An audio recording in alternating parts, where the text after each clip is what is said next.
ერთი შეხედვით ჩანს, რომ თითქოს ეგვიპტის შესახებ ჩვენ უკვე ყველაფერი ვიცით, მაგრამ არსებობს ერთი ობიექტი, რომელიც უამრავ პასუხგაუცემელ კითხვას ტოვებს. ეს ობიექტი დიდი სფინქსია. ეს უძველესი ქანდაკება შესაძლოა იმაზე მეტ საიდუმლოს ინახავდეს, ვიდრე ჩვენ მგონია. 10 წლეულების განმავლობაში ზოგიერთი მეცნიერი ფიქრობდა, რომ სფინქსი უზარმაზარი სტრუქტურის მხოლოდ ხილული ნაწილი იყო. ითვლებოდა, რომ ფარულ ოთახებში შესასვლელი ქანდაკების წინათათებთან ან მის თავთან მდებარეობდა და როგორც აღმოჩნდა, ეს ვარაუდები რეალობასთან ძალიან ახლოს იყო. ერთ-ერთი პირველი, ვინც ფარული შესასვლელის არსებობაზე ისაუბრა, ეგვიპტოლოგი მეტ გროუნინგი იყო. ის თვლიდა, რომ ამ ობიექტთან დაკავშირებული იდუმალი კარი რამდენიმე საუკუნის წინ უცნობმა პირმა ლურში წაიღო. საინტერესოა ისიც, რომ 1999 წელს ვასედას უნივერსიტეტის იაპონელი მკვლევარების ჯგუფმა, რომელსაც პროფესორი იოშიმურა ხელმძღვანელობდა, სპეციალური აღჭურვილობის გამოყენებით სფინქსის კვლევა ჩაატარა. კვლევის შედეგები მოულოდნელი იყო. სფინქსის მარცხენა თათის ქვეშ მეცნიერებმა ვიწრო გვირაბი აღმოაჩინეს.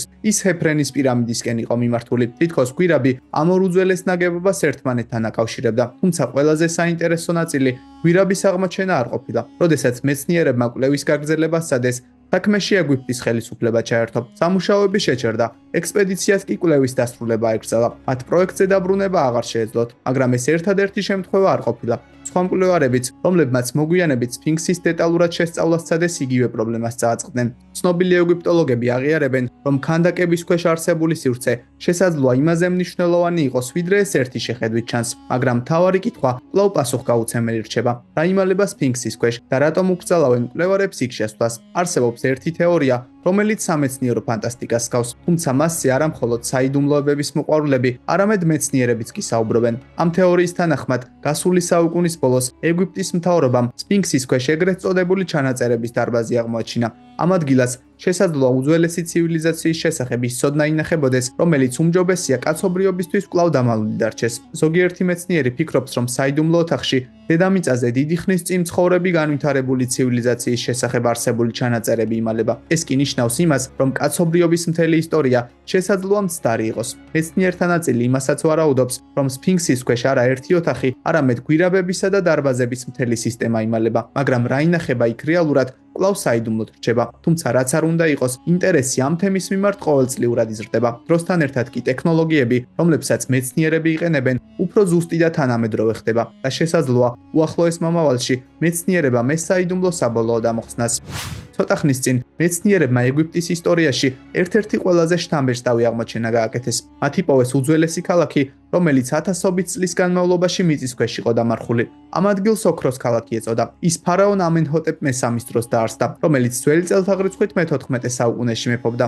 ეს ქალაქი ოდესღაც რეგიონში უდიდესი ადმინისტრაციული და სამრეწველო ცენტრი უნდა ყოფილიყო, მაგრამ უცნობი მიზეზების გამო ქალაქი მიატოვეს. დროსთან ერთად ქალაქი ქვიშით დაიფარა და საუკუნეების განმავლობაში მისი არსებობა ყველამ დაივიწყა. თუმცა ლუქსორის მახლობლად ჩატარებული გათხრების დროს არქეოლოგებმა ქალაქი კვლავ აღმოაჩინეს. სახლები პრაქტიკულად ხელუხლებელი იყო. ზოგიერთი შენობის კედლების სიმაღლე 3 მეტრს აღწევდა. მეცნიერებმა ქალაქის რამდენიმე რაიონის იდენტიფიცირებაც კი შეძლეს. ქალაქი ადმინისტრაციულ, საცხოვრებელ და სამრეწველო ზონებად იყო დაყოფილი. ინდუსტრიულ ზონაში მათ ლითონისა და მინის ნივთების დასამზადებლად საჭირო ყალიბები აღმოაჩინეს. ეს აღმოჩენა წარმოუდგენლად მნიშვნელოვანი იყო. პირველ რიგში იმიტომ, რომ საუკუნეების განმავლობაში ქვიშის ქვეშ დამალული ქალაქის აღმოჩენა ისედაც დიდი მოვლენა. გარდა ამისა, ის უნიკალურ შესაძლებლობას გვაძლევს გავიგოთ თუ როგორ ცხოვრობდნენ ძველი ეგვიპტელები, მაგრამ არის კიდევ ერთი მნიშვნელოვანი საკითხი. ამ აღმოჩენამ შეიძლება პასუხი გასცეს იმ კითხვას, რატომ დატოვეს ფარაონმა ეხნატონმა და ნეფერტიტიმ მოულოდნელად დედაქალაქი და რატომ გადავიდნენ ისინი ნილოსის აღმოსავლეთ სანაპიროზე საცხოვრებლად.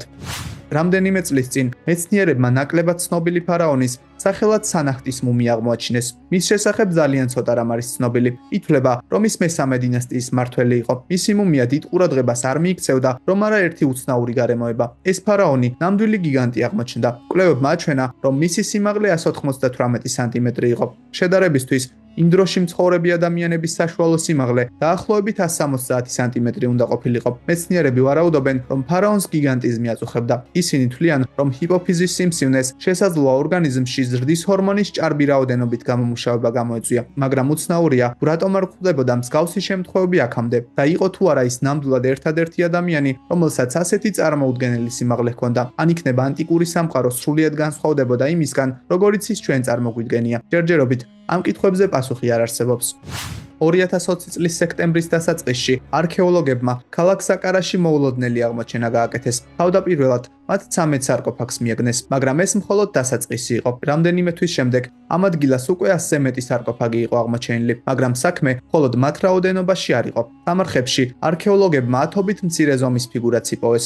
ითვლებოდა, რომ ასეთ ფიგურებს განსაკუთრებული ძალები ჰქონდათ და ისინი გარდაცვლილებს სიკვდილის შემდეგ ხილახლა დაბადებაში ეხმარებოდნენ. 40 მათგანი ძველ ეგვიპტურ ღვთაებას პტah-საკარს გამოსახავდა. 20 ფიგურა ცის ღმერთს ეკუთვნოდა, მაგრამ მათ გარდა იყო კიდევ 2 ფიგურა. მათ სიამოტვიფრული სახელის იდენტიფიცირება შეუძლებელი აღმოჩნდა. დღემდე მკვლევარები იმის გარკვევას ცდილობენ, თუ ვინ იყო ეს უცნობი ღვთაება. უკანასკნელი პერიოდის ერთ-ერთი ყველაზე შთამბეჭდავი აღმოჩენა კაიროს მახლობლად გაკეთდა. მკვლევარებმა 24 შავი სარკოფაგი აღმოაჩინეს. ზოგიერთი სარკოფაგის წონა რამდენიმე ტონასაც კი აღწევს. ისინი იმდენად წარმოუდგენელი სიზუსტითაა დამზადებული, რომ თანამედროვე ტექნოლოგიებითაც კი მსგავსი რამის შექმნა საკმაოდ რთული იქნება. ამიტომაც უცნაურია, როგორ შეიქმნა მსგავსი რამ ათასობით წლის წინ. მაგრამ არსებობს ერთი დეტალი, რომელიც ამ აღმოჩენას კიდევ უფრო საინტერესოს ხდის. სარკოფაგები ცარიელი იყო. მაშინ რა უნდა ყოფილიყო მათი შექმნის მიზეზი? რატომ ხარჯავდნენ ადამიანები ამდენ ენერგიას ასეთი მასიური და რთული ობიექტების შესაქმნელად, თუ შიგნით არაფერი იქნებოდა. მეცნიერებს პასუხები კვლავ არ აქვთ, მაგრამ ალტერნატიული თეორიების მომხრეები დარწმუნებულნი არიან, რომ ამ სარკოფაგებს სრულიად სხვა დანიშნულება ჰქონდათ. ზოგიერთი ვარაუდობს, რომ სარკოფაგები იმ ტექნოლოგიების გამოყენებით დამზადდა, რომლებმაც ჩვენამდე ვერ მოაღწიეს. არიან ისეთებიც, ვინც ამ სარკოფაგების დამზადებას არამიწიერი ცივილიზაციის არსებობის მტკიცებულება თვლის. ამ მორიგ აღმოჩენას უძველეს ქალაქებთან ან ფარაონებთან საერთო არაფერი აქვს, მაგრამ ის მეცნიერებში არანაკლებ დაინტერესებას იწვევს. 1911 წელს არქეოლოგებმა გერზეს რეგიონში უძველეს სამარხს მიაგნეს. მრავალ საინტერესო არტეფაქტს შორის ერთი მათგანი გაოცებას იწვევდა. ცილინდრის ფორმის მძივებისგან დამზადებულ სამკაულში თითქოს განსაკუთრებული არაფერია, მაგრამ ყველაზე საინტერესო ისაა, რომ ეს მძივები რკინისგან იყო დამზადებული და სწორედ ეს იყო ის ფაქტი, რამაც მკვლევარებში უამრავი კითხვა გამოიწვია, რადგანაც ისტორიული მონაცემების თანახმად ეგვიპტეში რკინის ხანა დაახლოებით ძველი წელთაღრიცხვით 600 წელს დაიწყო. ეს სამარხი კი დაახლოებით ძველი წელთაღრიცხვით 3000-დან 3500 წლით თარიღდება. განსხვავება 2000 წელზე მეტია. მაშინ საიდან მოხვდა ეს არტეფაქტი დალუქულ სამარხში? მეცნიერები ფიქრობენ, რომ მასალა შესაძლოა არამიწიერი წარმოშობის ყოფილიყო. დიდი ალბათობით სამკაულები ჩამოვარდნილი მეტეორისგან იყო დამზადებული. ამ მოსაზრებას ძივებში აღმოჩენილი კობალტისა და გერმანიუმის მინარევებიც ადასტურებს, რაც მეტეორული რკინისთვის დამახასიათებელი ელემენტებად ითვლება. საინტერესოა, როგორ შეძლეს უძველესმა ადამიანებმა მისი დამუშავება, რადგანაც ოფიციალური ვერსიის თანახმად ლითონის დამუშავების ტექნოლოგიები იმ დროს ჯერ კიდევ არ არსებობდა და სწორედ აქ იწყება ყველაზე წარმოუდგენელი თეორიებიც. ზოგიერთი მკვლევარი ვარაუდობს, რომ ეს ნაკეთობები შეიძლება შექმნილიყო იმ ცოდნის გამოყენებით, რომლის შესახებაც ჩვენ არაფერი ვიცით. კონსპიროლოგები იმასაც კი ამბობენ, რომ ეს ნაკეთობა ადამიანის მიერ არაა შექმნილი. მიუხედავად იმისა, რომ ზუსტი პასუხი არავინ იცის, ერთი რამ ცხადია, დღესაც კი ეგვიპტე უამრავ საიდუმლოს მალავს. როგორ ფიქრობთ, სფინქსის ქვეშ ნამდვილად იმალება ისეთი რამ, რაც ჩვენს წარმოდგენებს სამუდამოდ შეცვლის? თუ ეს ყველაფერი მხოლოდ თეორია, გაგვიზიარეთ თქვენი ვერსიები კომენტარებში. ხოლო თუ მოგეწონათ ვიდეო, მისი დალაიქება და არხის გამოწერა არ დაგაუწყდეთ, რადგანაც თქვენი აქტიურობა არხის განვითარებისთვის უმნიშვნელოვანესია.